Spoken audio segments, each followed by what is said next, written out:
Hi అండి. ఈరోజు వీడియోలో మటన్ తలకాయ బిర్యానీ అండి. అవునండి. కరెక్ట్‌గానే విన్నారు. మటన్ తలకాయ మాంసం బిర్యానీ అండి. చాలా టేస్టీగా బాగా కుదిరిందండి. మమ్మీ చాలా బాగా చేశారు.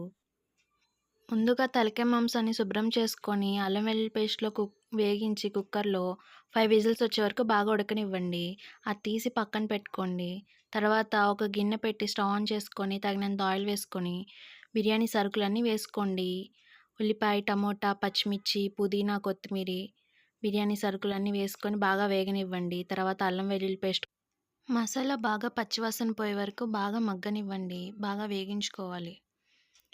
తర్వాత మేము ఈ వీడియోలో చూపించినట్టు ఆ లోటాతో 2 లోటాల రైస్ అయితే తీసుకున్నామండి.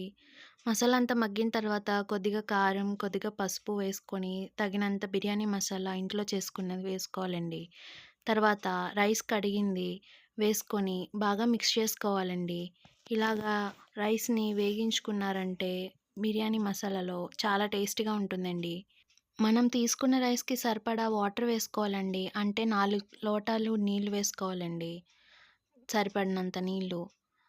మీ ఫ్రెండ్స్‌లో ఎవరో ఒకళ్ళకి తలకాయ మాంసం అంటే చాలా ఇష్టం ఉంటుంది కదండీ! వాళ్ళకి ఈ వీడియో షేర్ చేసి ఒకసారి ఎళ్లి ట్రై చేయమని చెప్పండి. తగినంత వాటర్ వేసుకున్న తర్వాత బాగా మిక్స్ చేయాలండి.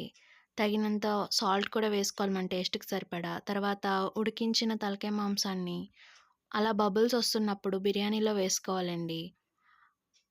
తర్వాత దగ్గర పడే వరకు బాగా మగ్గనివ్వాలండి. పుదీనా, కొత్తిమీర వేసుకొని గార్నిష్ చేసుకుంటే మన తలకాయ మాంసం బిర్యానీ రెడీ అండి. చాలా టేస్టీగా ఉంటుంది. ఒకసారి ఖచ్చితంగా ట్రై చేయండి. వీడియోని లైక్ చేసి షేర్ చేయండి. కామెంట్ కూడా చేయండి. అలాగే సబ్స్క్రైబ్ కూడా చేసుకోండి. మాకెంతో సపోర్టివ్‌గా ఉంటుంది. ఇలాంటి మంచి మంచి వీడియోస్ చేయడానికి. మీరు కూడా ఒకసారి ట్రై చేసి ఎలా కుదిరిందో కామెంట్ చేయండి.